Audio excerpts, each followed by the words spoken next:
त्वमक्षरं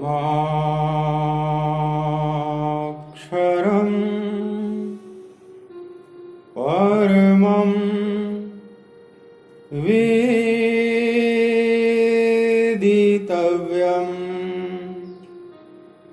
त्वमस्य विश्वस्य परं निधानम् त्वमव्ययः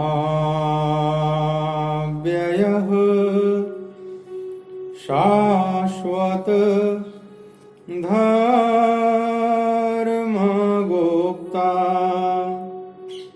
सनातनस्त्वं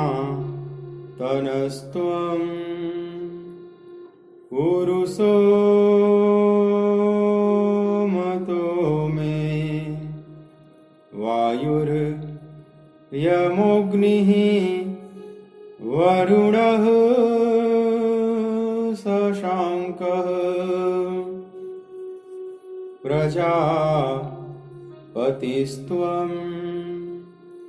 प्रपितामहश्च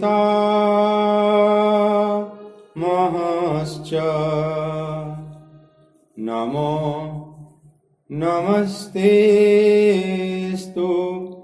सहस्रकृत्वः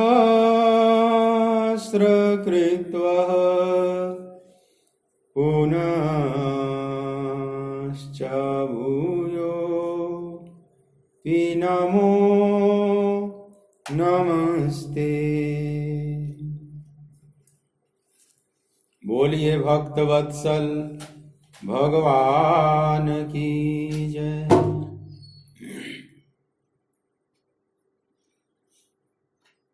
मेरो राधा रमण गिरधारी गिरधारी श्याम बनवारी। मेरो राधा रमण गिरधारी गिरधारी श्याम बनवारी। मेरो राधा रमण गिरधारी गिरधारी श्याम बनवारी। गिरधारी श्याम बनवारी गिरधारी श्याम बनवारी। मेरो राधा रमण गिरधारी गिरधारी श्याम बनवारी। मेरो राधा रमण गिरधारी गिरधारी श्याम बनवारी।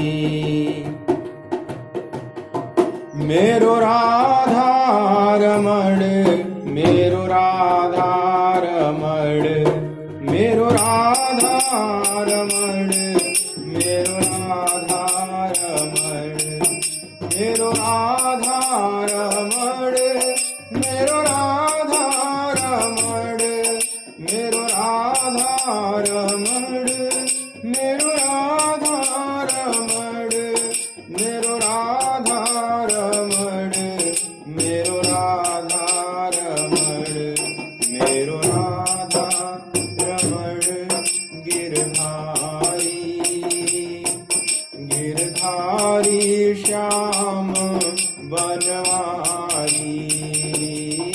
मेरो राधा रमण गिरधारी गिरधारी श्याम बनवारी। मेरो राधा रमण गिरधारी गिरधारी श्याम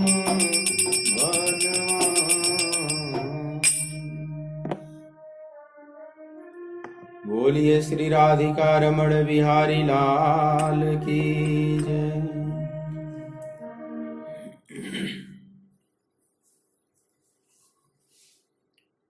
श्रीमद् भगवद गीता ज्ञान यज्ञ के इस मांगलिक सत्संग सत्र में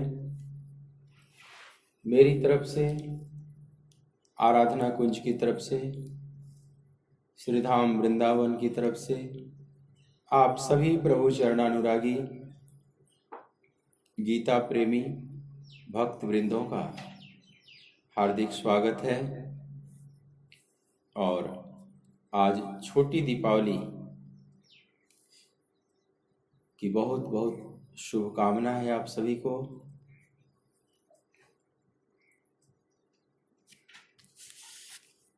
दूसरे अध्याय का 18वां श्लोक आप खोलें, सेकेंड चैप्टर का 18वां श्लोक आप सभी मेरे साथ पाठ करेंगे।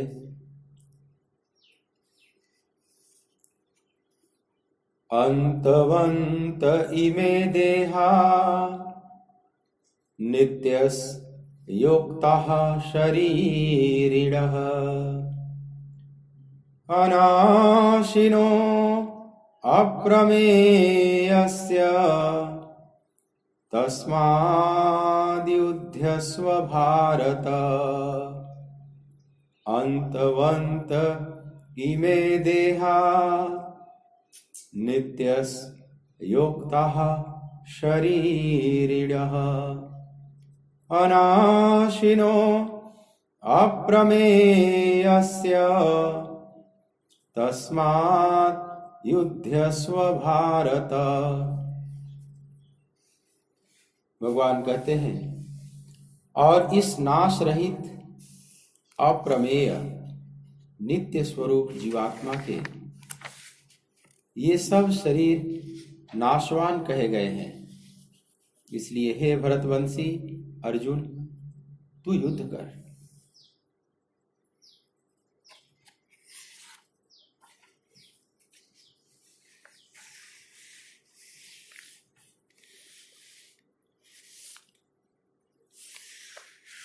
भगवान यहाँ पर जो 16वें श्लोक में सत असत की बात प्रारंभ किए, उसी की पूर्ति में ये दोनों श्लोक बोलते जा रहे हैं कि सत तत्व क्या है। अभी पिछले श्लोक में आपने कल श्रवण किया कि जो अविनाशी है उसी को सत्य कहते हैं। भगवान ने कहा कि यह अविनाशी, जिसका कोई भी विनाश नहीं कर सकता, अविनाशी तु तद्विधि येन सर्वमिदं ततम्, जो सर्वत्र व्याप्त है वह अविनाशी है और वही सत्य है। उसका विनाश करने में कोई भी सक्षम नहीं है। उसी को यहाँ और दूसरे शब्दों में पुष्ट कर रहे हैं भगवान कि अंतवंत इमे देहा नित्य युक्तः शरीरिणः। ये जो देह है, ये शरीर है, ये तो अंत हो जाने वाला है, लेकिन जो इसमें शरीरी है, मतलब जो आत्मा है, वह नाश रहित और अप्रमेय है, नित्य है। उस सत्य तत्व को ही यहाँ पर नित्य शब्द यहाँ प्रयोग किए। जैसे पिछले श्लोक में अविनाशी कहा, यहाँ पर नित्य कहा, फिर अनाशिनो कहा, अप्रमेय कहा। कई शब्द भगवान ने यहाँ पर प्रयोग किया आत्मा के लिए। मतलब जो सत्य है वही अविनाशी है, वही नित्य है, वही अप्रमेय है और वही नाश रहित है। सब एक ही बात को पुष्ट करते हैं, एक ही तरफ ये सारे शब्द इशारे करते हैं, एक ही सत्य की तरफ। उसी की पुष्टि में सारी बातें बोली गई हैं। इस 18वें श्लोक में भगवान ने सत्य की तो बात की ही, लेकिन जो असत्य क्या है इस पर भी प्रकाश डाला। 16वें श्लोक में कहते हैं ना कि नासतो विद्यते भाव, जो असत वस्तु है उसका भाव नहीं, उसकी सत्ता नहीं, उसका अस्तित्व नहीं। तो भगवान कहते हैं कि वो असत क्या है। अभी तक तो सत्य की बात की, तो कहते हैं अंतवंतु इमे देहा, यह जो देह है, यह जो शरीर है, आत्मा के ऊपर का जो खोल है, जो कवर है, यह अंत हो जाने वाला है, मतलब मिटने वाला है। ये असत का हिस्सा है। जो मिटने वाला है, जो परिवर्तनशील है, जो अनित्य है, जो क्षणभंगुर है, वो सब असत का हिस्सा है। तो हमारे अंदर दो हिस्से हैं। एक तो शरीर है, चाहे स्थूल सूक्ष्म जो भी, सारे शरीर को ऐसा यहां ले लीजिएगा, स्थूल सूक्ष्म कारण जितने भी शरीरों की बात की जाती, तो स्थूल सूक्ष्म सब एक तो ये विभाग है, और दूसरा विभाग है आत्मा का। तो दोनों के मिश्रण से हम बने हुए हैं, जिसको जीवात्मा कहते हैं। इन दोनों का मिश्रण है। जीवात्मा में परमात्मा का भी अंश है और प्रकृति का भी अंश है। प्रकृति और परमात्मा को मिश्रण कर दे, उसी को संसार कहा जाता है, या उसी को व्यष्टिगत तल पर आत्मा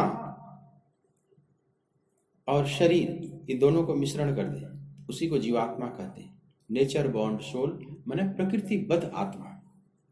तो भगवान हमारी दृष्टि दोनों तरफ ले जा रहे हैं कि जो सत्य तत्व है उसको भी देखो, और जो असत तत्व है, असत का हिस्सा है, उसको भी देखो पार्थ, दोनों को देखो।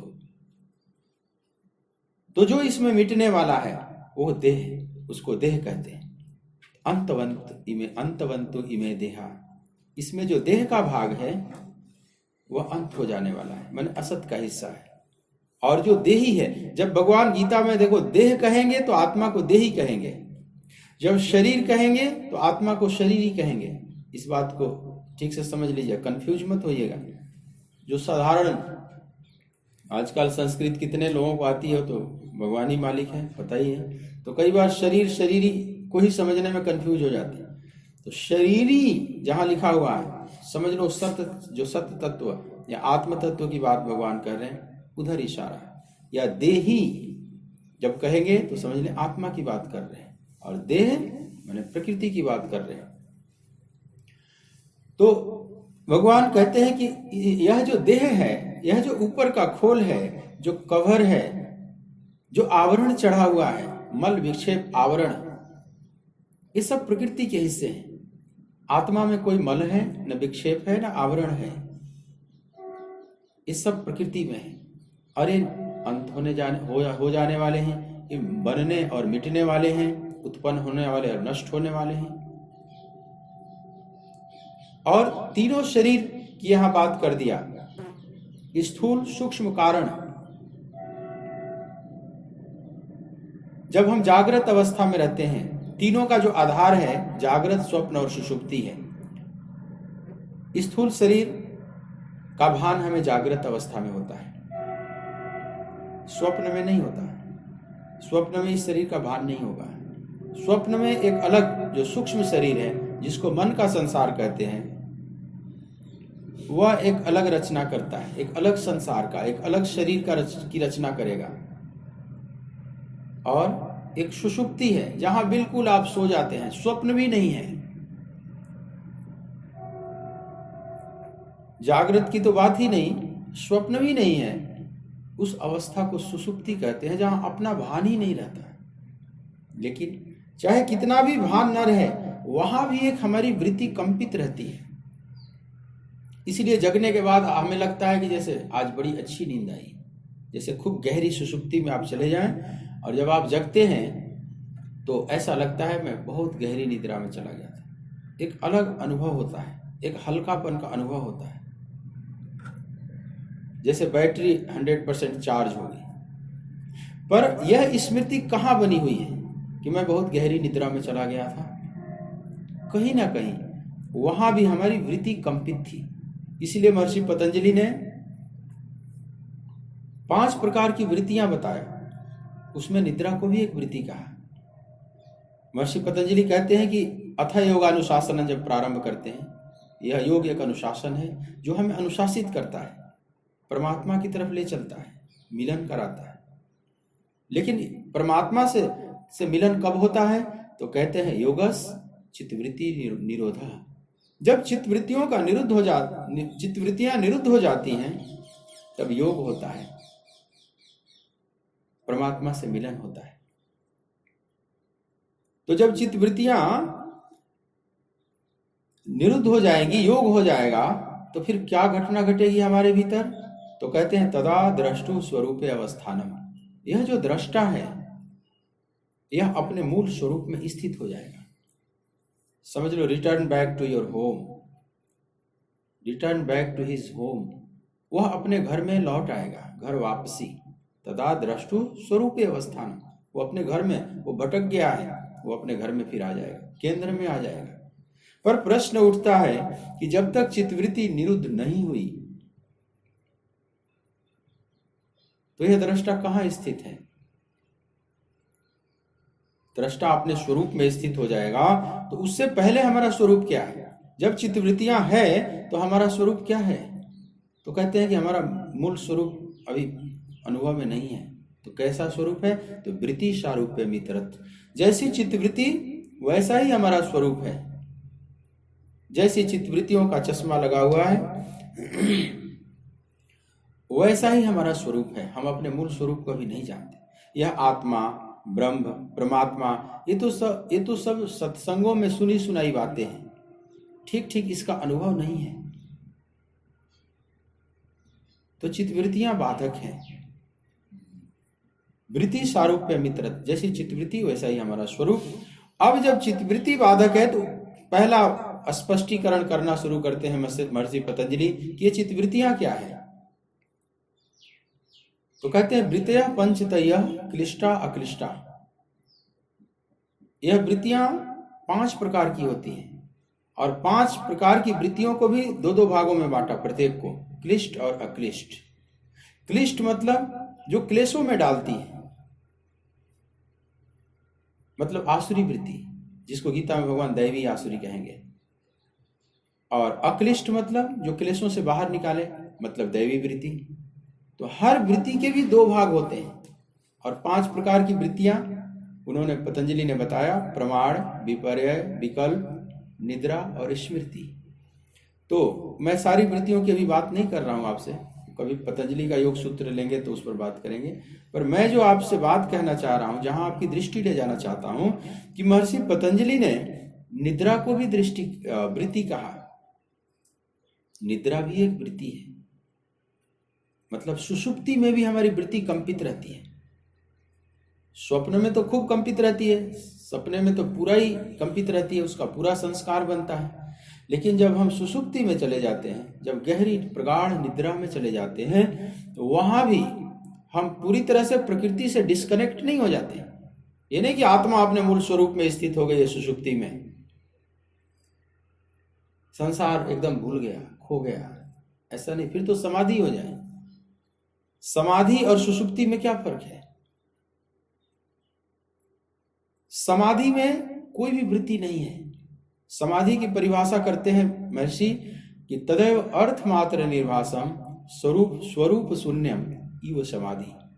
जहां अर्थ मात्र निर्भासम, अर्थ जो परम अर्थ, मतलब जो परमात्मा है, जो परम चैतन्य है, जो परम सत्ता है, या जिसको भगवान कृष्ण यहां सत्य कहते हैं, बस वही निर्भासम। तदेव अर्थ मात्र निर्भासम, जो परम अर्थ है जीवन का, केवल वही भास रहा है, केवल वही बचा हुआ है, केवल उसी का अनुभव है।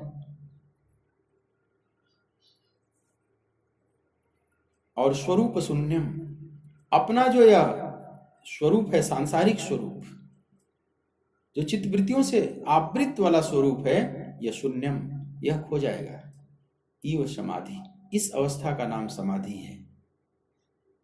यहां पर कोई भी चित्तवृत्ति नहीं है, लेकिन सुषुप्ति में चित्तवृत्ति फिर भी कंपित है। इसलिए महर्षि ने उसको कहा कि यह भी एक वृत्ति है, निद्रा भी एक वृत्ति है। निद्रा वृत्ति की परिभाषा देते हैं कि अभाव प्रत्यावलंबना वृत्ति निद्रा, जो अभाव को अवलंबन किए हुए, हर वृत्तियों के गुणधर्म है। तो जो अभाव को धारण किए हुए, नहीं को धारण किए हुए। अब ये भी बड़ी विचित्र बात है, क्या अभाव को भी धारण किया जा सकता है? ना सतो विद्यते भावो ना भाव विद्यते सतः। भगवान कहते हैं कि जो अभाव, जो असत है उसका अभाव है, वो है ही नहीं, और जो सत्य है उसका भाव है। तो भाव को तो धारण किया जाता है। भाव मतलब जो अस्तित्व है, जो एग्जिस्टेंस है, जो है, जो इजनेस, इसको तो हम धारण कर सकते हैं। अभाव को कैसे धारण करेंगे जो है ही नहीं? जैसे कहा जाए आपसे कि एक भरी हुई बाल्टी लेकर आओ, भरी हुई बाल्टी लेकर आओ, लेकिन बाल्टी खाली होनी चाहिए।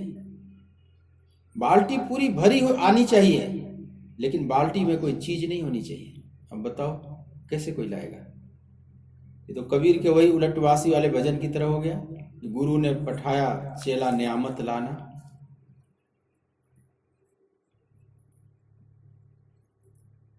लकड़ी लाना, लेकिन जंगल झाड़ के पास न जाना। गुरु ने कहा चेला लकड़ी लाना, लेकिन जंगल झाड़ के पास न जाना और गट्ठर भर के लाना। न तुम किसी पेड़ के पास जाओगे, न वृक्ष के पास जाओगे, जाना कहीं नहीं और गट्ठर भर के लाना है पूरा। कैसे? ये तो वही बात हो गई ना कि कोई कहे कि बाल्टी एकदम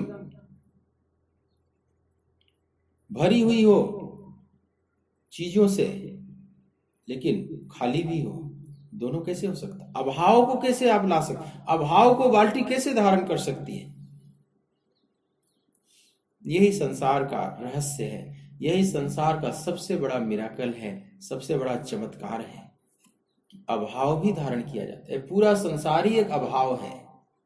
ब्रह्म सत्यम जगत मिथ्या जो कहा गया, तो हमारे लिए तो जगत ही सत्यम है। अगर हमारी अनुभूति है, कहा होगा आचार्य शंकर ने या उपनिषद के ऋषियों ने अपने अनुभवों को कहा होगा ब्रह्म सत्यम जगत मिथ्या, लेकिन हमारा अनुभव क्या है? ईमानदारी से पूछा जाए हमारा अनुभव क्या है, तो आप क्या कहेंगे? आप कहेंगे कि जगत सत्यम ब्रह्म मिथ्या, यही है ना। अभाव भाव पूर्ण भाव युक्त प्रतीत हो रहा है, और जो भाव पूर्ण है वो अभाव युक्त प्रतीत हो रहा है। यह सब उल्टा है। इसी उल्टा ज्ञान सुलट कर देखा। इसी उल्टा ज्ञान को सुलटना है, सीधा करना है। बस अध्यात्म की सारी यात्रा इसी की है कि कैसे उसको सीधा कर दे। उल्टा जगत कैसे सीधा हो जाए, और जैसे उल्टा जगत सीधा होगा वही ब्रह्म है, वही परमात्मा है। दोनों दो चीज नहीं। एक अज्ञान की दृष्टि से देखा गया है, एक ज्ञान की दृष्टि से देखा गया है। जैसे अंधेरे में आपने सांप देख लिया तो उसका कारण अंधेरा है, और प्रकाश कर देंगे तो अपने रूप में वो रस्सी जो मूल रूप है वो दिखाई पड़ने लगेगा। अब रस्सी और सांप दो सत्ता तो नहीं है ना। परिवर्तन कहाँ हुआ? परिवर्तन हुआ आपके और उस रस्सी के बीच में जो माध्यम है, वो माध्यम परिवर्तित हो रहा है। अज्ञान का माने अंधेरे का माध्यम आया तो वह रस्सी रूप में, वो सांप रूप में दिख रहा, और जब माध्यम प्रकाश हो गया मतलब ज्ञान हो गया तो वह रस्सी रूप में माने मूल रूप में, वो ब्रह्म रूप में दिख रहा है।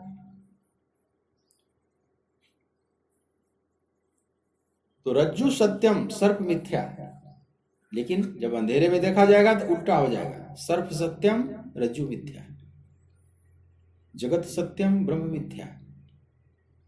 लेकिन ज्ञान की दृष्टि से बिल्कुल उल्टा हो गया, सब मामला उलट गया। और कहते हैं कि वो है ही नहीं। यह जो जगत है और जगत का ही एक छोटा सा हिस्सा है, व्यष्टिगत रूप है शरीर, ये है ही नहीं, तीनों कालों में नहीं है। अमृषा है, मृषा लेकिन भास रहा है अमृषा। यत्र त्रिसर्गो अमृषा, तीनों कालों में झूठा लेकिन तीनों कालों में सत्यवत प्रतीत हो रहा है।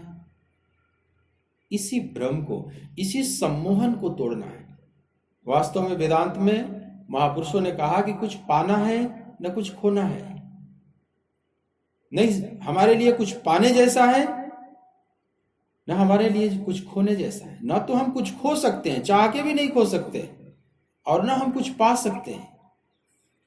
जो भी मिलेगा वो मिला ही हुआ है। तो फिर क्या करना होता है? फिर ये साधना किस बात की? ये साधन चतुष्टय, ये खट संपत्ति, ये दुनिया भर के विवेक विचार, ये किस लिए?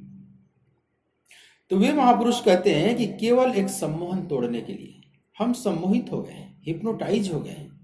जैसे जादूगर खेल दिखाता है, श्रोता देख रहे हैं, अब जो दिखा रहा है वो आप देख रहे हैं, हैं, ये जानते हुए भी कि सब झूठा है। आप कितना भी आंखें मलमल आप देखें कि ये झूठा है, लेकिन आपको तो सत्य ही दिखाई पड़ रहा है। जादूगर आया स्टेज पर, एक छोटी सी डिब्बी लिया और उसमें से निकालता जा रहा है। कबूतर निकाल दिया, कपड़े निकाल दिया, नोटों की गड्डी निकाल दिया, जलेबी मिठाई निकाल दिया, जो जो मिठाई आप चाह रहे हो वो सब निकालना शुरू कर दिया। इतनी छोटी सी डब्बी हो, कहां से निकलता चला जा रहा है। कई बार हाथी प्रकट कर देता है स्टेज पर, और ऐसे पर्दा खींचा तो हाथी गायब भी हो गया। और आप जानते हैं ये सत्य नहीं है, यहां कोई हाथी आने की जगह भी नहीं। कैसे आ गया हाथी इतना बड़ा? और इतनी नोटों की गड्डियां निकाल रहा है, तो ये स्वयं लोगों से टिकट ले लेकर या पैसे ले लेकर बाद में पैसे मांगते हैं। जादूगर पैसे दो, या बड़ा जादूगर होगा तो टिकट लगाता है। वह भी कमाई का एक धंधा बना रखा है। आप जानते हैं कि अगर यह नोटों की गड्डी प्रकट कर सकता तो फिर इसको पैसे की जरूरत नहीं थी अलग से, ये तो दानी हो जाता, ये तो दुनिया का नंबर 1 का डोनर होता, और किसी मशीन की जरूरत नहीं पड़ती। फिर सरकार इन्हीं जादूगरों को पाल लेती, 2-4-10 जादूगरों को दिन भर नोट छापते रहते। अलग से मशीन और उस नोट छपाई में कितना खर्च होता है, नोट को छापने में बहुत खर्च होता है, तो यह व्यर्थ का खर्च बच जाता। लेकिन आप जानते हैं कि वो सत्य नहीं है, लेकिन आपको तो पूरा ही सत्य दिखाई पड़ रहा है। कितना भी आप प्रयास करें आपको सत्य दिखाई पड़ रहा है। ये कितना कैसी बात है।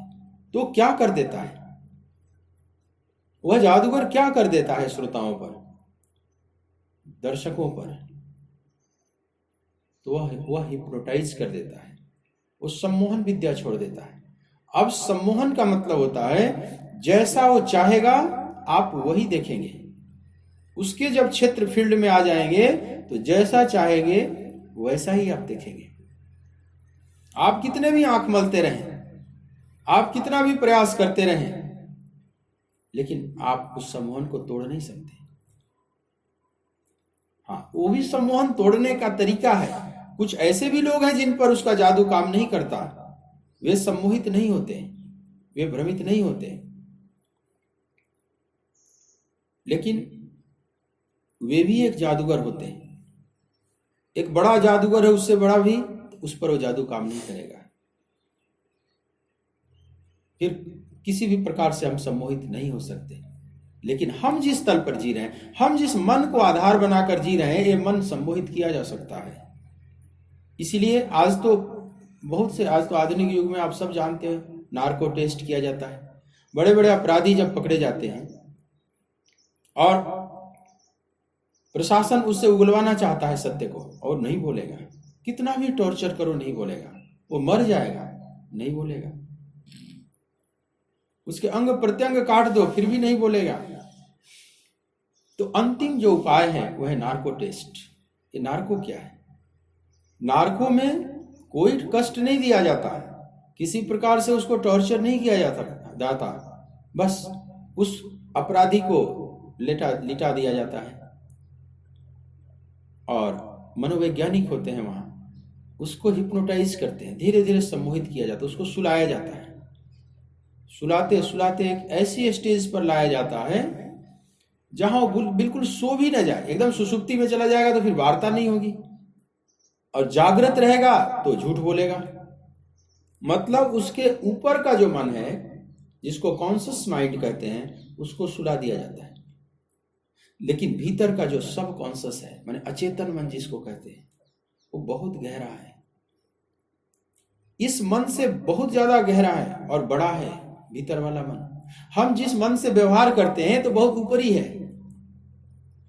मनोवैज्ञानिक कहते हैं कि जैसे बर्फ के टुकड़े को आप पानी में डाल दें, छोड़ दें, तो बर्फ के टुकड़े का एक छोटा सा अंश ऊपर तैरता हुआ ऊपर रहेगा, बाकी उसका मूल भाग नीचे डूबा रहेगा।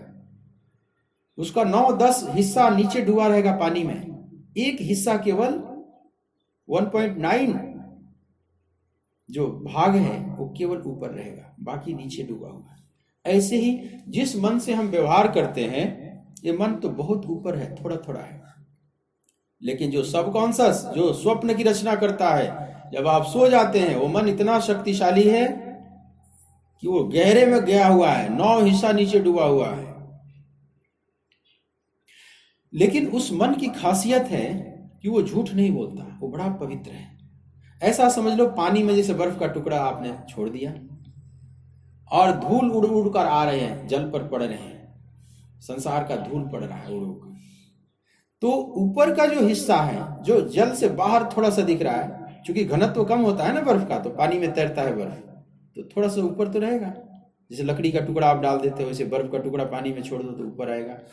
तो जितना भाग ऊपर है वो तो धूल धूसरित हो जाएगा, जगत की धूल उस पर पड़ेगी, उस पर गंदगी पड़ेगी। लेकिन जो नीचे 9 हिस्सा अंदर डूबा हुआ है जल में, ऊपर की धूल उस पर नहीं जाएगी, क्योंकि जल ऊपर ऊपर रोक लेगा सब, और बर्फ का ऊपरी भाग जो है वो धूल दूषित हो जाएगा, वो मैला हो जाएगा, गंदा हो जाएगा। लेकिन नीचे वाला तो पवित्र रहेगा ना। आप उस बर्फ के टुकड़े को निकालोगे तो केवल 1/9 हिस्से पर धूल जमा हुआ दिखाई पड़ेगी, लेकिन जो 9 हिस्सा है वो बिल्कुल पवित्र है। केवल 9वें भाग में ही धूल दिखाई पड़ेगी जमी हुई। तो हमारा जो ऊपरीपन है यही धूल दूषित होता है। बचपन में पवित्र होता है, जब मन जन्म लेता है बच्चा तो एकदम सात्विक होता है। इसलिए भागवतम में बताया गया कि सात्विक अहंकार से मन की उत्पत्ति हुई। जब जब प्रकृति में क्षोभ उत्पन्न किया उस परमात्मा ने काल कर्म स्वभाव से, तो साम्य अवस्था भंग हुई और प्रकृति आगे बह चली, क्योंकि जब विषमता में ही जगत की रचना हो सकती है, साम्य अवस्था में जगत की रचना नहीं हो सकती। तो उसमें कहते हैं फिर त्रिविध अहंकार प्रकट हुए, सात्विक राजस तामस, 3 प्रकार के अहंकार। तो तामस अहंकार से तो ये पंच महाभूत इत्यादि प्रकट हुए, और राजस अहंकार से बुद्धि इंद्रियां ये सब प्रकट हुए, बुद्धि भी प्रकट हुई राजस से। लेकिन सात्विक अहंकार से मन उत्पन्न हुआ। ये बड़ा आश्चर्य लगता है, सात्विक अहंकार से मन उत्पन्न हुआ। तो मन जन्मजात सात्विक है, बुद्धि बाद में विकसित होती है। ध्यान देना, सत्व के बाद फिर रज, फिर तम, स्थूलतम होता जाएगा।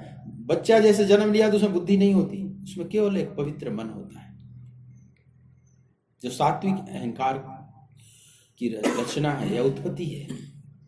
तो मन जन्मजात सात्विक है, लेकिन वो मन जैसे जैसे बच्चा बड़ा होता जाएगा, संसार को देखेगा, संसार का दाव पेच सीखेगा, अब उसका मन धूल दूषित होता चला गया। जगत की धूल, विकारों की धूल उस पर पड़ती जाएगी और बुढ़ापे तक जमती जाएगी धूल। इसलिए बुढ़ापे तक बहुत लोग बड़े जटिल हो जाते हैं। मान लो कोई 80 साल का होकर मर रहा है और 80 साल तक कोई भजन उजन नहीं किया, नास्तिक होकर जीवन जिया, अनैतिक बनकर जीवन जिया, तो उसका मन इतना धूल दूषित हो जाता है कि 80 साल के बूढ़े को अगर चाहो कि हम अध्यात्म के रास्ते पर मोड़ दें तो उसमें बहुत बल पड़ेगा। जैसे 80 साल का कोई कपड़ा रखा हुआ है, कभी धुला ही नहीं, कभी उसको डिटर्जेंट में डाला ही नहीं गया, और 80 साल बाद आप एक बार धुलाई करना चाहो, कितना कठिन है। तो जितनी कम उम्र हो, उम्र से भी यहां मतलब नहीं, जितनी जटिलता कम हो। कई बार अच्छे उम्र वाले भी बड़े लोग सरल सूठे दिखते हैं, मैंने देखा है कई बार 40, 45 साल, 50 साल के भी लोग इतने पवित्र हैं। अब वो क्यों पवित्र हैं? उनको कैसा वातावरण मिला, उनको घर परिवार कैसा मिला, माता पिता कैसे मिले, समाज कैसा मिला, और सबसे बड़ी बात है कि उनकी पिछली यात्रा क्या है उसमें। क्योंकि सारा अगर माता पिता और समाज से ही हो जाता, ये सारी बातें उन्हीं से हो जाती, तब तो एक ही माता पिता ने 4 बच्चों को उत्पन्न किया, तो चारों को तो एक जैसा माहौल दिया, लगभग सब एक जैसे क्यों नहीं हुए? कोई प्रहलाद उत्पन्न हो जाता है, लेकिन प्रहलाद जैसा उनके और बाकी भाई तो नहीं हुए। कोई विभीषण उत्पन्न हो जाते हैं, लेकिन रावण कुंभकर्ण तो वैसे नहीं थे, उनके पुतले जलाए जाते हैं, विभीषण के तो नहीं जलाए जाते। अब दोनों को तो कैकसी नहीं पाला है, दोनों ये सारे ही विश्वरा से उत्पन्न हुए, चारों, शूर्पणखा से लेकर 3 भाई। लेकिन उसमें विभीषण एक बिल्कुल अलग है। कुंभकर्ण महातामसी है, सोया ही रहता है, ये तमोगुण का एकदम जीवंत पुतला है। जैसे रावण रजोगुण का जीवंत पुतला है, वो सोता हुआ नहीं दिखाई पड़ता, वो जैसे जगा ही हुआ है। चलत दसानन डोलत अवली अवनी, गर्जत गर्भ स्रवत सुरवनी, हाहाकार मचाए हुए चारों तरफ, उसको रहा ही नहीं जाता। उसमें इतनी बेचैनी है कि जप जोग विरागा तप मख भागा, श्रवण सुरई दस सीसा, आपुनी उठी धावही। वैसे तो विध्वंस करने के लिए सबको छोड़ ही रखा था, लेकिन आपुनी उठी धावही, फिर भी नहीं, उसको बैठा सुहाएगा ही नहीं। ये रजोगुण का प्रतीक है।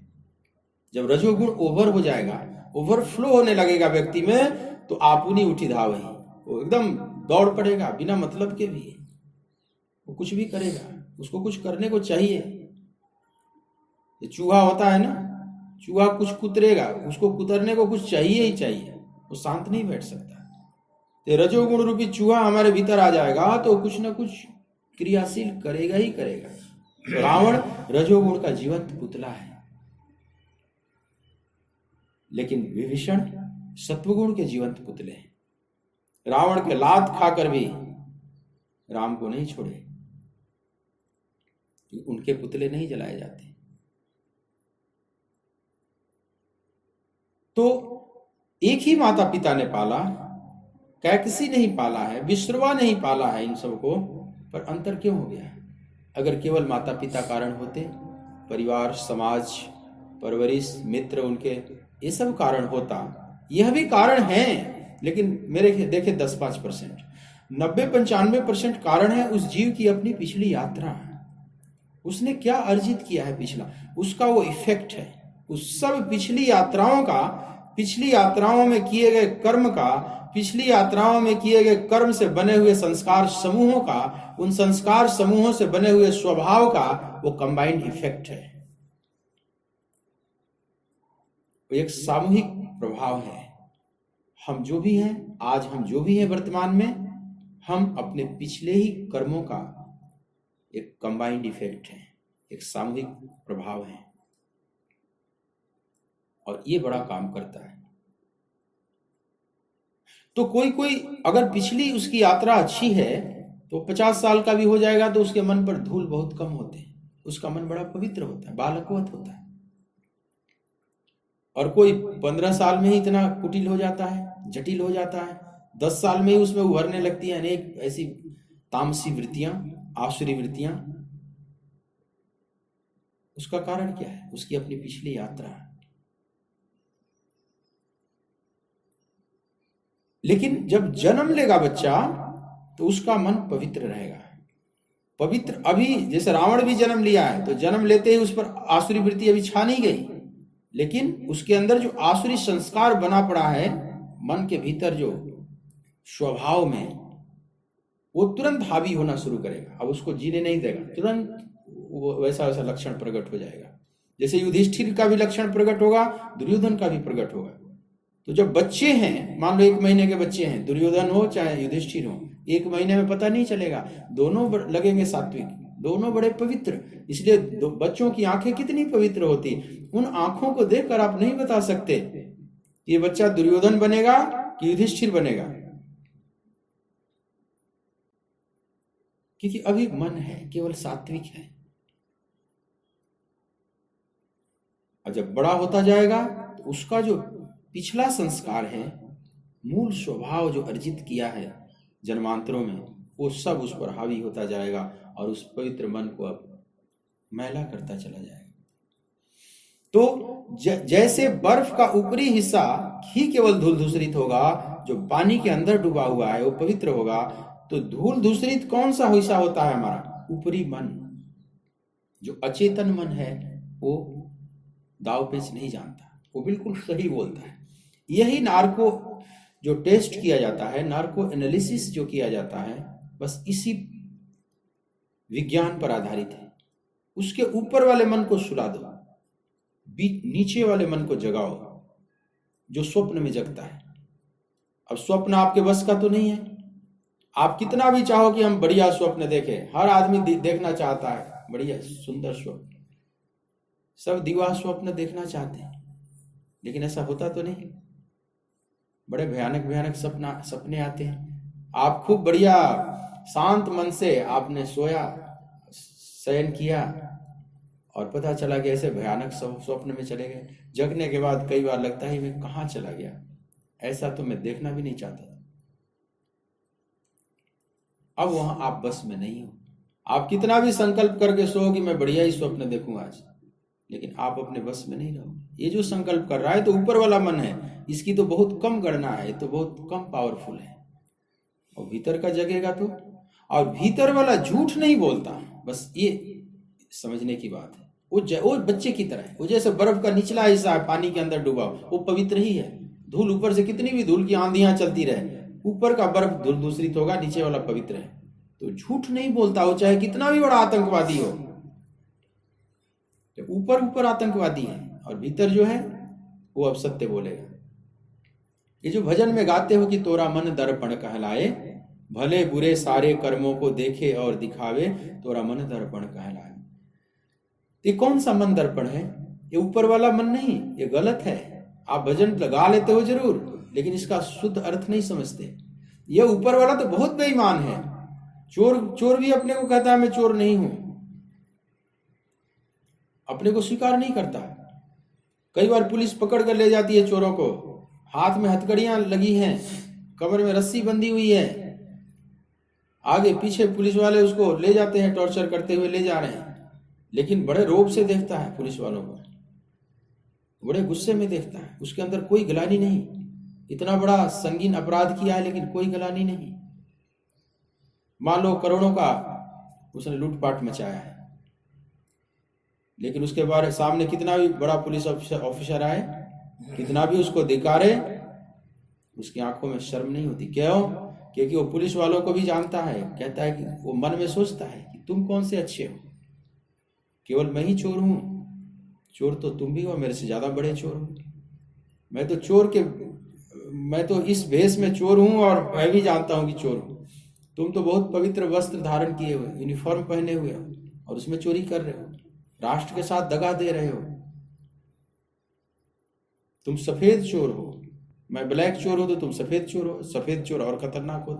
मतलब अपने मन का एक आधार ढूंढ लिया अपने को सही सिद्ध करने का। सारी दुनिया चोरी कर रही है, मैं क्यों चोरी मैंने चोरी किया तो क्या फर्क पड़ता है? कई लोगों के जूते खो जाते हैं। मान लो आपने बेशकीमती जूता, बहुत कीमती जूता आपने खरीद कर लाया, और किसी गए पार्टी में या सत्संग सुनने गए, कथा में ही जूता निकालना पड़ा, और बाहर निकल कर आए तो तुम्हारा कोई नाप लिया है। तो कई लोग कहते हैं मैंने भी किसी का नाप लिया। अब वो दूसरे का नाप लिया तो उसके मन में ग्लानि नहीं, क्योंकि जब मेरा किसी ने नाप लिया जूता तो मैं भी किसी का नापूंगा। लेकिन क्या ये ठीक है? क्या ये न्याय ठीक है? ये तो फिर कौन इसमें अपराधी होगा? फिर जज के पास वो सारे पकड़े जाएं। मान लो ऐसे ऐसे 10 चोरों ने चोरी किया और सबको कटघरे में खड़ा किया जाए, तो कोई अपना अपराध स्वीकार करने को तैयार नहीं। बोला कि मेरा जूता चोरी चला गया इसलिए मैंने चुरा लिया किसी का, इसमें मेरा क्या दोष है? तो दूसरा वाला भी कहेगा कि मेरा चोरी चला गया था इसलिए इसका चुराया, उसने उसको कोई अपने ऊपर तो नहीं लेना चाहता ना अपराध को, लेकिन इसमें सभी अपराधी हैं। वो कितना भी तर्क से मन को समझा लें, ये तो ऊपर ऊपर केवल मन को पॉलिश कर देने जैसा है। तो ऊपर वाला जो मन है वो अपराध स्वीकार नहीं करता। ये आतंकवादी जिसको हम कहते हैं, ये जब पकड़े जाते हैं बड़े शान से मरते हैं, अल्लाह अकबर करते हुए मरते हैं। उनके अंदर तो खुशी है कि मैंने अनेक काफिरों को मारा, विधर्मियों को मारा, अब बड़ा स्वागत होगा मेरा, जन्नत में जाऊंगा, बड़े बड़े पद मिलेंगे, बड़े बड़े ओहदे मिलेंगे, अल्लाह बड़ा स्वागत करेगा, बड़ी गर्मजोशी से स्वागत करेगा, और कोई बड़ा पद मिलेगा वहां पर, क्योंकि मैंने इतने काफिरों को मारा है, ये तो मैंने बड़ा पुण्य का काम किया। तो जब भूने जाते हैं पुलिस की गोलियों से, उसके चेहरे और चित्कार को देखो, उसमें वो जैसे ऐसे कह रहा है जैसे कि हम आनंद उत्सव मना रहे हैं। अब मन को एक आधार ढूंढ लिया कि मैंने जिसको मारा है वो काफिर है, जैसे अल्लाह की रचना नहीं है, ये अल्लाह की रचना से बाहर की रचना है, जैसे शैतान की रचना है। अल्लाह ने तो ऐसा कभी, भगवान ने तो ऐसा कभी आदेश नहीं दिया है कि कि तुम किसी को इस तरह से नृशंस हत्या करो क्योंकि तुम्हारी विचारधारा को नहीं मानता। तो कहने का मतलब यह है कि कोई शास्त्र का आधार ले लेता है, कोई किसी चीज का, किसी तर्क का, वितर्क का आधार लेकर और अपराध बोध से वह मुक्त हो जाता है, लेकिन परमात्मा की अदालत में वो नहीं बचेगा। अल्लाह की अदालत में वो स्वागत नहीं किया जाएगा, वहां पर वो टॉर्चर किया जाएगा, वो दोजख में भेजा जाएगा। भगवान को क्या धोखा दे सकता है? लेकिन जीव देता है, देते हैं इंसान को भगवान को धोखा, इंसान को क्या छोड़ेंगे? कसमें वादे प्यार वफा सब बातें हैं, बातों का क्या, कोई किसी का नहीं यहाँ पर, ये नाते हैं नातों का क्या। ये जैसे कुल मान्यताओं के हैं सब नाते, ये वादे, ये कस्में, और उन लोगों के कस्में वादों का क्या भरोसा जो देते हैं भगवान को धोखा। उनके लिए इंसान क्या चीज है? तो जो चेतन मन है, जो हमारा ऊपरी मन है, वो तो बहुत आधार ढूंढ लेता है। अपने को चोर है तो कहेगा मैं साधु हूं, मैं पवित्र हूं, हमसे बड़े बड़े चोर हैं, सब लूट रहे हैं, सब रिश्वतखोर हो गए हैं, चारों तरफ भ्रष्टाचार का तांडव नृत्य हो रहा है। अगर मैंने थोड़ी चोरी कर ली तो इसमें क्या हो गया? थोड़ी सी जो पीली है, पियक्कड़ भी कहते हैं ना, थोड़ी सी जो पीली है, इसमें मेरा क्या दोष है? पीता हूं गम भुलाने को, ऐसे ऐसे कुछ, ये सब आश्वासन है। मुझे पीने का शौक नहीं, पीता हूं गम भुलाने को। लेकिन ये कोई अपराध से शराबी बच नहीं सकते। शराब अपना असर डालेगी, उनमें विकृति लाएगी। चाहे तू गम भुलाने के लिए पियो, चाहे किसी भी चीज के लिए पियो, ये मन को धोखा देने से ज्यादा और क्या है। बड़े बड़े गाने बने हैं, मेरे को बड़ी हंसी भी आती है। नशे में कौन नहीं है मुझे बताओ जरा, शराबी कह रहा है कि भाई मैं ही थोड़े नशेड़ी हूं, नशे में कौन नहीं है यहां बताओ जरा। किसी को धन का नशा है, किसी को पद का नशा है, ठीक है, बात तो ठीक है, नशे में कौन है, लेकिन इस आधार पर तुम नहीं बच सकते।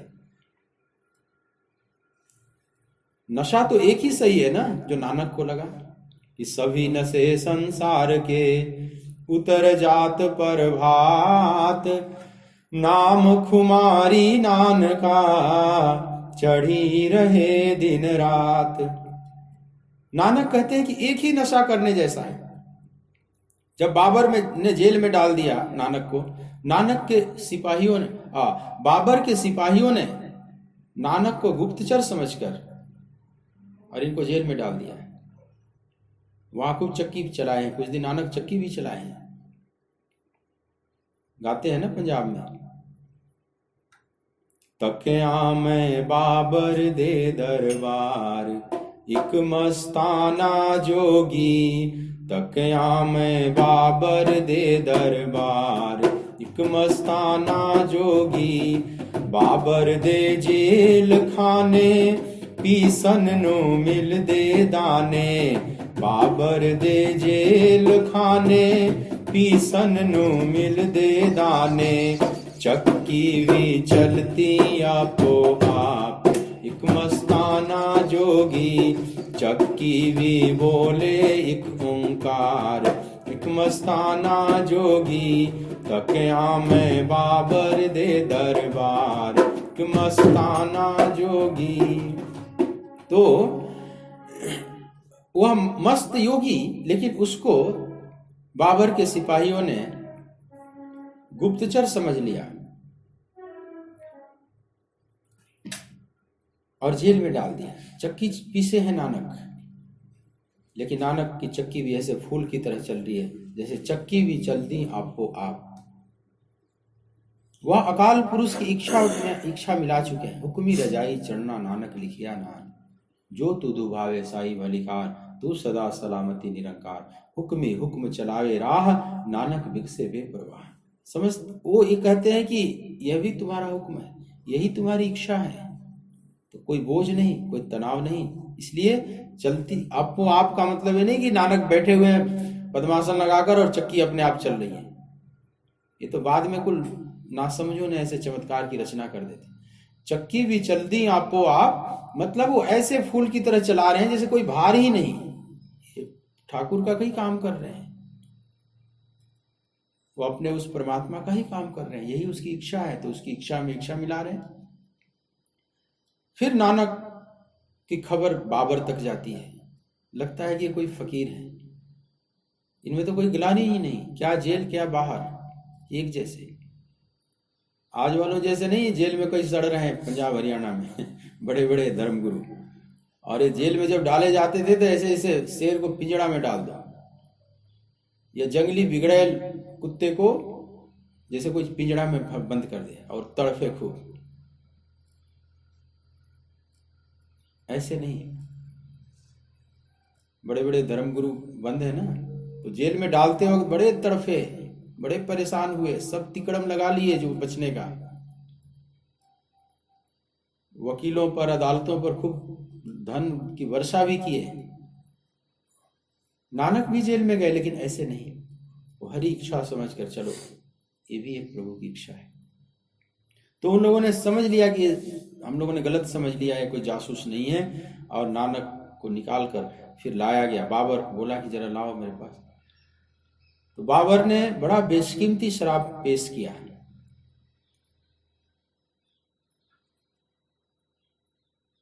ये मंगोलिया से आया हुआ है शराब, बहुत कीमती शराब, आप पिए। नानक देव मुस्कुराने लगे, बोले कि जहांपना माफ करो, मैं ऐसा शराब पी लिया हूं, ऐसा नशा चढ़ गया है कि जो कभी उतरता ही नहीं, तो फिर अलग से किसी नशा की जरूरत ही नहीं, कोई भी नशा और मेरे को और नशा नहीं चढ़ा सकता, और वो उतरे तब तो वही नहीं उतरता।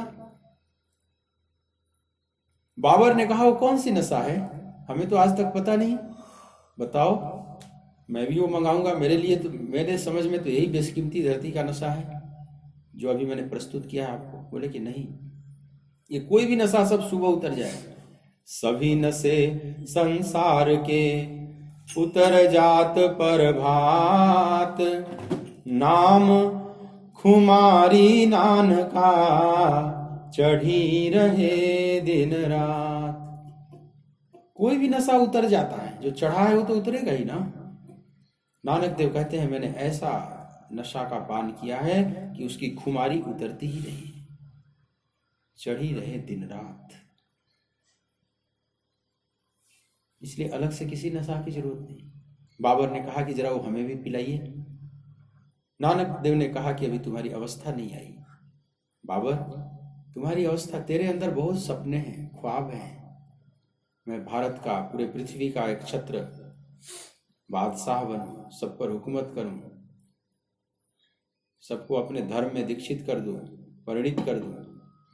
तुम अभी अधिकारी नहीं हो, उसके लिए अलग अधिकारी की जरूरत पड़ती है, उसका स्वरूप अलग होता है। तो नशा तो ये महापुरुष भी किए हैं, भाषा तो ऐसे ही प्रयोग कर रहे हैं।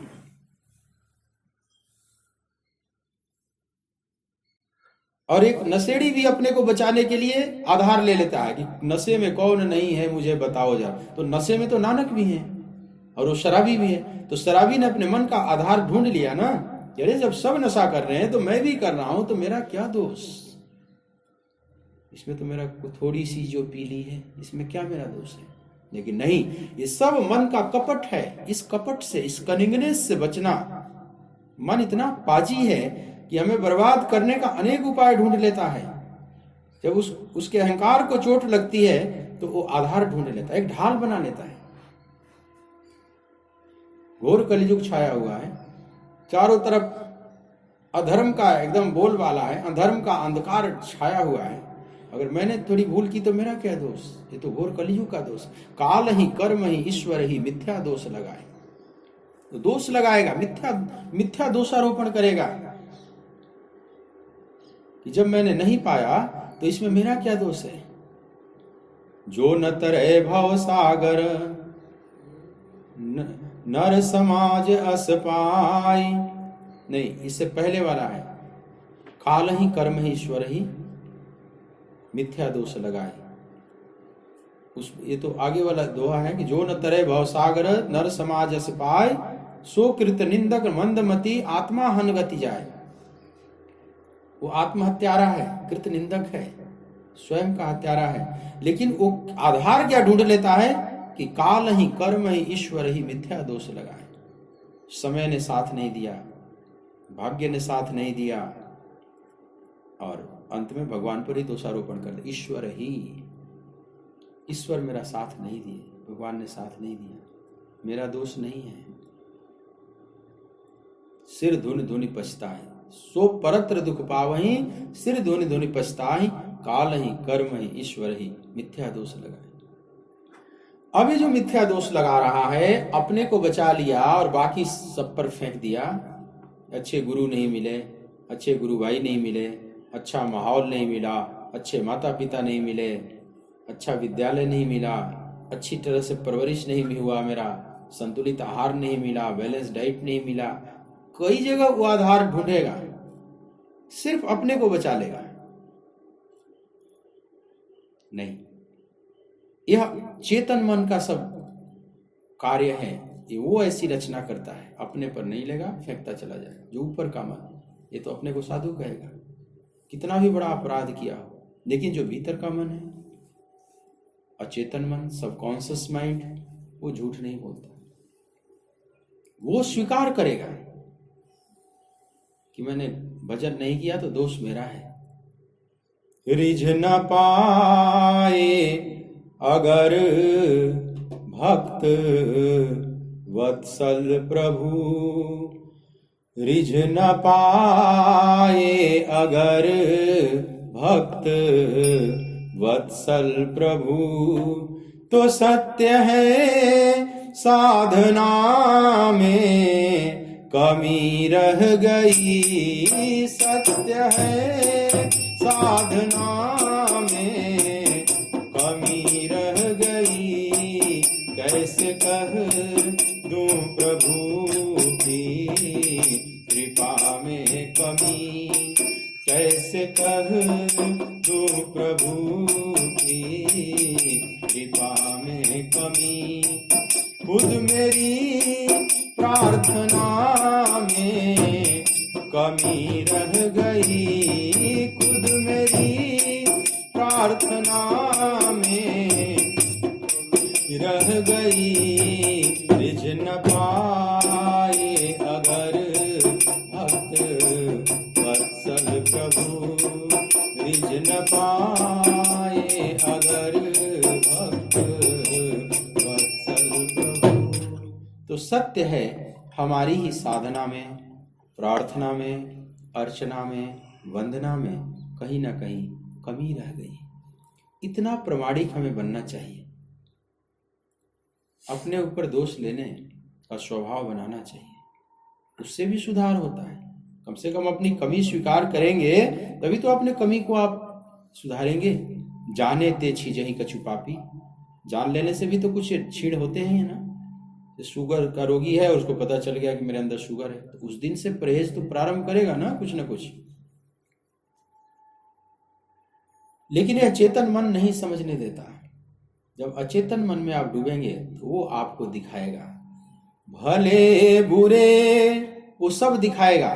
भले बुरे सारे कर्मों को, भले बुरे सारे कर्मों को देखे और दिखाए, तोरा मन दर्पण कहलाए, तोरा मन दर्पण कहलाए। भले बुरे सारे कर्मों को, भले बुरे सारे कर्मों को देखे और दिखाए, तोरा मन दर्पण कहलाए, तोरा मन दर्पण कहलाए। यह जो मन है जिसको दर्पण कहा गया है, यह बाहर वाला मन नहीं, वो भीतर वाला। जो जल के भीतर है, संसार की धूल उस पर अभी नहीं पड़ी है, जो भीतर है वही स्वप्न की रचना करता है। अभी बच्चे के पास भी वही होता है। तो जब आतंकवादी को पकड़ा जाता है तो ऊपर वाले मन को सुला दिया जाता है।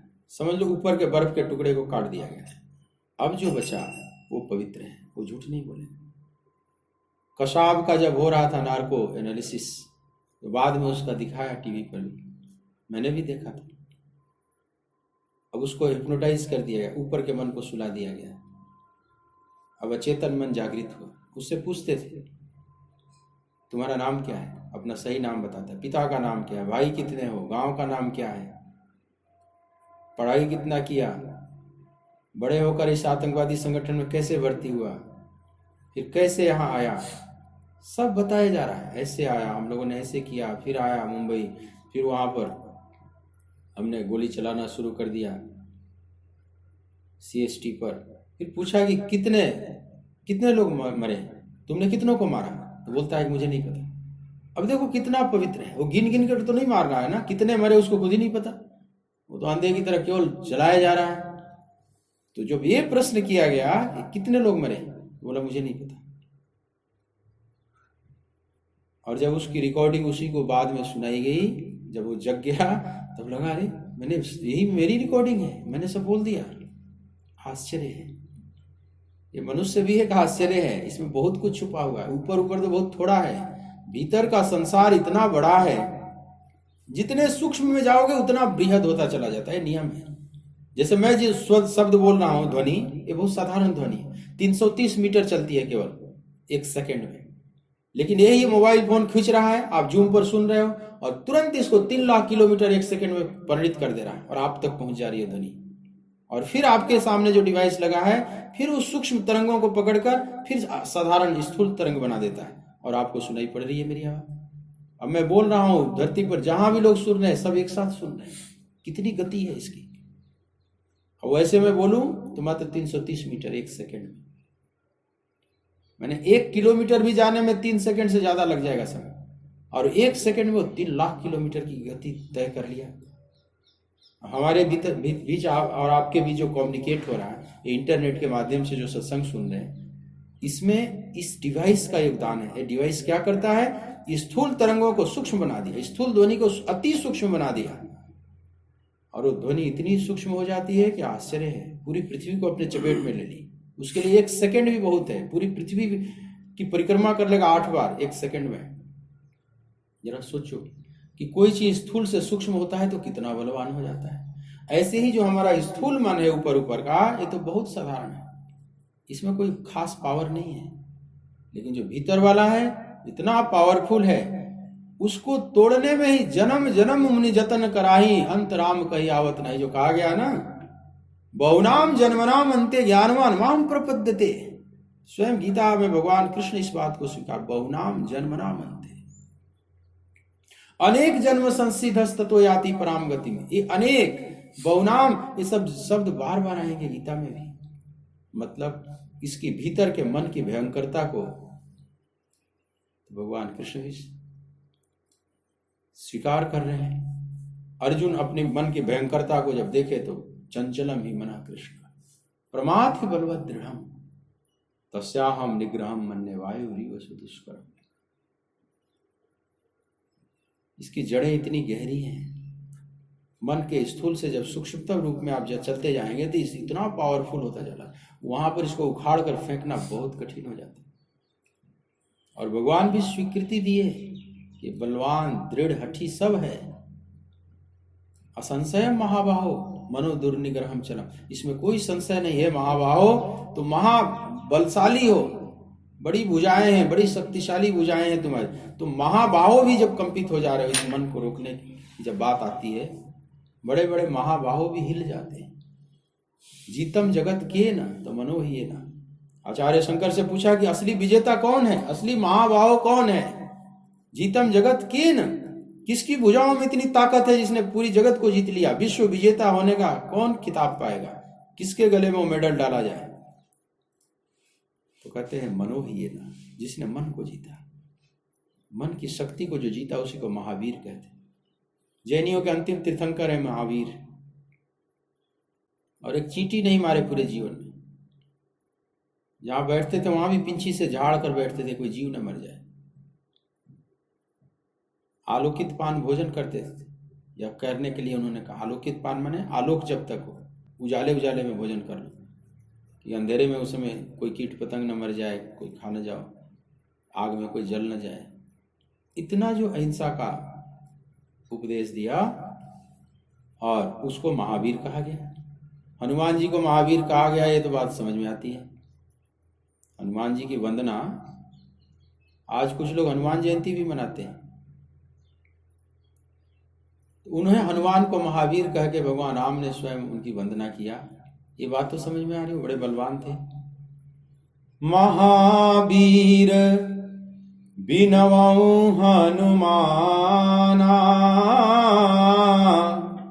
राम जासु जस आप बखाना। महावीर बिनवऊ हनुमाना, राम जासु जस आप बखाना। उस महावीर हनुमान की हम वंदना करते हैं। गोस्वामी जी हनुमान जी की जब वंदना की, कहते हैं उस महावीर हनुमान की वंदना करता हूँ जिसके यश का गान स्वयं राम ने अपने मुख से कहा। जासु जस राम आप बखान। हनुमान जयंती तो एक आप मनाते हो उधर चैत के महीने में, कुछ लोग आज भी मनाते हैं। गांव में मैंने देखा पहलवान आज कुश्ती अखाड़े में उतरते थे, हनुमान जयंती कुछ आज भी मनाते हैं। आओ प्रसंग बस हनुमंत लाल आ गए चित्त पर। लेकिन हनुमंत लाल को तो महावीर कहा गया केवल इसलिए नहीं कि वो शक्तिशाली हैं, हाँ उनके पास मन की शक्ति थी। मन उनके बस, मनोजमम मारुत तुल्य वेगम जितेंद्रियम बुद्धिमताम। ये जो जितेंद्रियम बुद्धिमताम वरिष्ठम, वह जो जितेंद्रिय है इसलिए वो महावीर है। और जो तीर्थंकर महावीर हैं, उन्होंने तो बाहर से कोई बल का प्रदर्शन नहीं किया, फिर भी वो भी महावीर हैं। वो वर्धमान महावीर, ये हनुमान महावीर। लेकिन इन दोनों महावीर कैसे हैं? इसलिए कि इन्होंने मन को जीता। मनो ही है ना, तो जिसने मन को जीता वही महावीर है, वही सबसे बड़ा विजेता है। और बाकी सब यहाँ हार जाने वाले हैं, चाहे रावण हो, चाहे हिरण्यकशिपु हो, चाहे कंस हो, चाहे दुर्योधन हो, चाहे नेपोलियन बोनापार्ट हो, चाहे हिटलर हो, चाहे सिकंदर हो। यहाँ सब मौत से हार जाते हैं। मौत का जब बजा सिर पे डंका, तो फूंक दी पल में सोने की लंका। मौत से सब हार ही जाते हैं ना। अनंत विजेता तो कोई भी नहीं है यहाँ पर। तो जिसने मन को जीता वो महावीर है। सारा प्रयास, सारा उद्योग, सारा ये सत्संग का कथन, ये श्रवण, इस सब का एक ही अर्थ है कि मन हमारे वश में हो जाए। और मन वश में हो जाता है तो मन मिट जाता है, फिर परमात्मा ही शेष रह जाता है। लेकिन यह अभाव को धारण किए रहता है। ये मन इतना जल्दी नहीं मिटता, ये सुषुप्ति में भी कंपित रहता है, इतना सूक्ष्म है। और जितना सूक्ष्म होगा उतना बलवान होता चला जाएगा, सुषुप्ति में और बलवान रहेगा। महर्षि पतंजलि कहते हैं अभाव प्रत्यावलंबना वृत्ति निद्रा। ये जो निद्रा है, सुषुप्ति है, यह भी कुछ धारण किए रहती है अभाव को। उस अभाव को धारण करने वाली एक वृत्ति है। नहीं कुछ है उसको भी धारण करने वाली एक वृत्ति। वो नहीं कुछ को धारण किए हुए, नहीं कुछ में भी कुछ होता है। नहीं कुछ का भी एक ईगो होता है। एक बार दिवाली का समय था, रंग रोगन हो रहा था एक मकान में।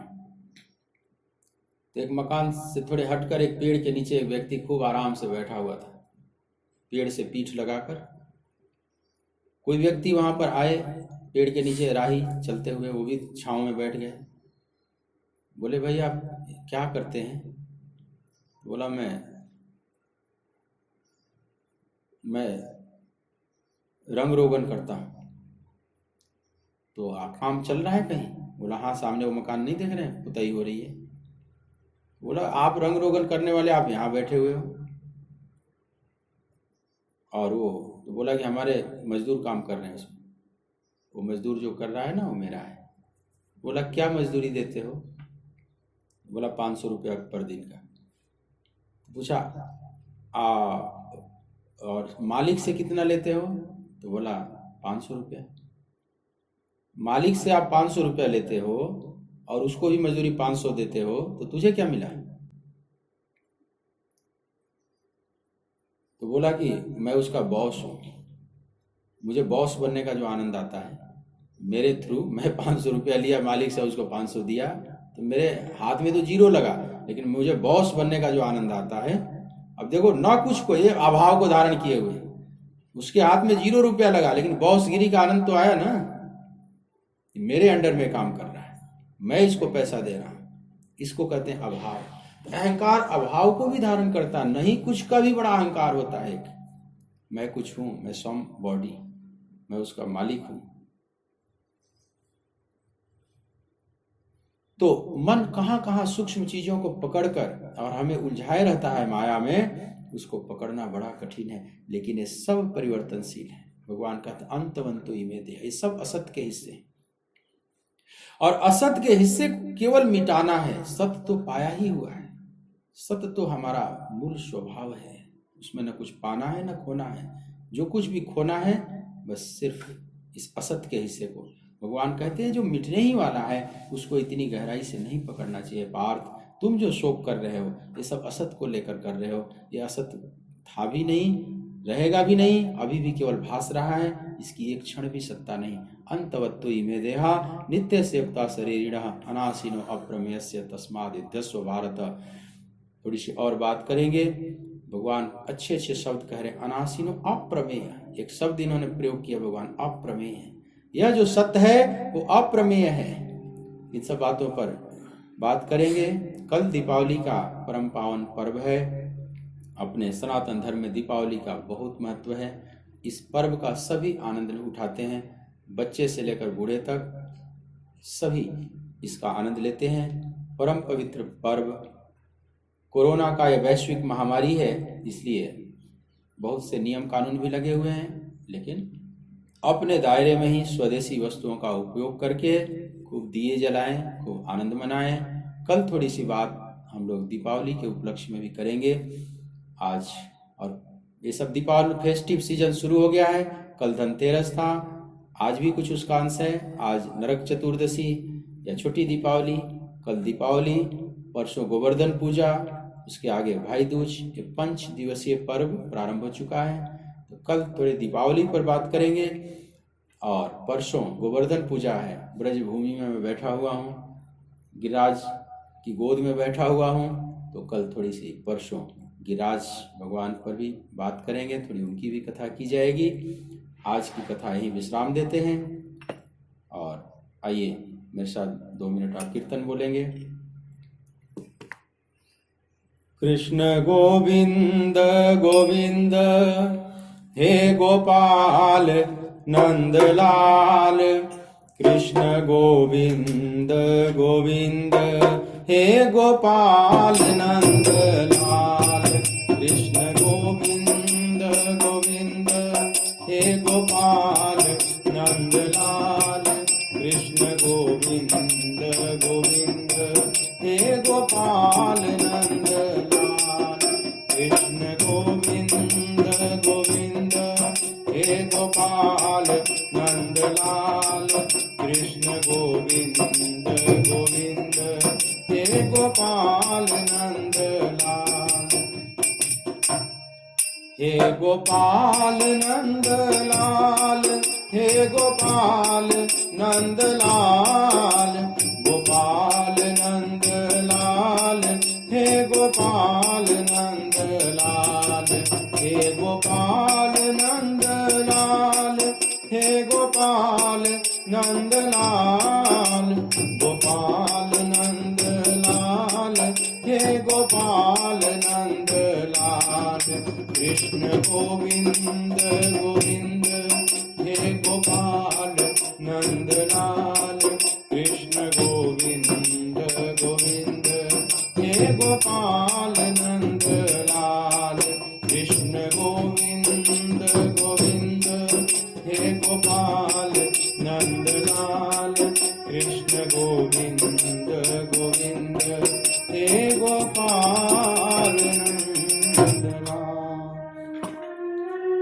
बोलिए भक्त वत्सल भगवान की जय, सच्चिदानंद भगवान की जय। ओम नमः पार्वती पतये हर हर महादेव।